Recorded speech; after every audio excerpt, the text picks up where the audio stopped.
सर्वांना नमस्कार. मी निखिल प्रभाकर रावकर आपल्या चॅनलच्या नवीन व्हिडिओमध्ये तुम्हाला सर्वांचं स्वागत करतो. फ्रेंड्स आपला आजचा विषय आहे मन शांत हवं असतं पण स्पष्ट नको असतं.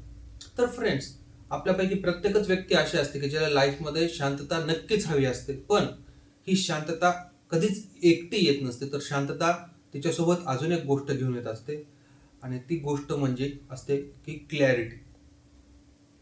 आणि आपल्यापैकी बरेच लोक आयुष्याच्या क्लॅरिटीपासून, स्वतःच्या क्लॅरिटीपासून दूर जाण्याचा प्रयत्न करत असतात. कारण जेव्हा आपल्याला क्लॅरिटी यायला चालू होते आयुष्यामध्ये शांततेसोबत, तेव्हा मग आपल्याला काही गोष्टी कळायला लागतात.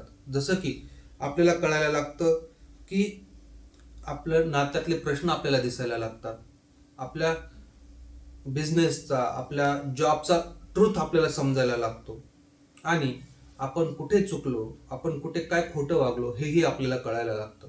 आणि हे अनकम्फर्टेबल असतं मित्रांनो. आपल्याला शांतता तर हवी असते पण क्लॅरिटी नको असते मित्रांनो. तर आपण क्लॅरिटीला का अवॉइड करतो? कारण जेव्हा आपल्याला शांतता भेटते तेव्हा आपल्याला चांगलं वाटतं, पण जेव्हा आपल्याला क्लॅरिटी यायला लागते त्यावेळेस आपल्याला डिस्टर्बन्स नको असतो. त्यावेळेस आपल्याला एक रिस्पॉन्सिबिलिटी येत असते. ती रिस्पॉन्सिबिलिटी आपल्याला घ्यायची तयारी नसते. आपल्याला मेडिटेशन करायचं असतं, पण त्या मेडिटेशनमुळे आपल्याला जो डिसिजन घ्यावा लागतो तो डिसिजन घेण्याची आपली मानसिक तयारी नसते. आपलं माइंड तेवढं अजून त्याला ऍक्सेप्ट करत नसतं आणि म्हणून आपण क्लॅरिटी टाळतो, पण शांतता आपल्याला हवी असते. तर खरी स्पिरिच्युअलिटी मित्रांनो जी असते ना, ती आपल्या मनाला झेपवत नाही. ही का झेपवत नाही? तर की ते आपल्या मनाला अवेक करते, जाग करते, आणि जेव्हा आपलं मन जाग होतं त्यावेळेस आपल्याला सर्व काही स्पष्ट दिसायला लागतं. आणि ही शांतता जी आहे ती क्लॅरिटी नंतर येत असते आपल्याला. कारण जशी शांतता यायला चालू होते तशीच क्लॅरिटी यायला चालू होते आणि मग आपल्याला आपल्या आयुष्याचं पूर्ण पिक्चर कळायला लागतं की आपण काय करतोय, आपण कुठे आहोत, काय योग्य काय अयोग्य.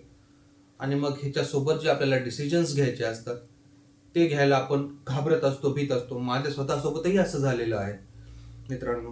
तर कसं आहे ना मित्रांनो, ज्याला खरंच शांतता मिळते तो व्यक्ती कधीच कन्फ्युजन मध्ये राहत नाही. कारण शांतता ही आपल्या लाईफ मधलं कन्फ्युजन क्लिअर करते आणि आपण मग योग्य डिसिजन घ्यायला लागतो. तो डिसिजन घ्यायसाठी हार्ड असेल तरीही.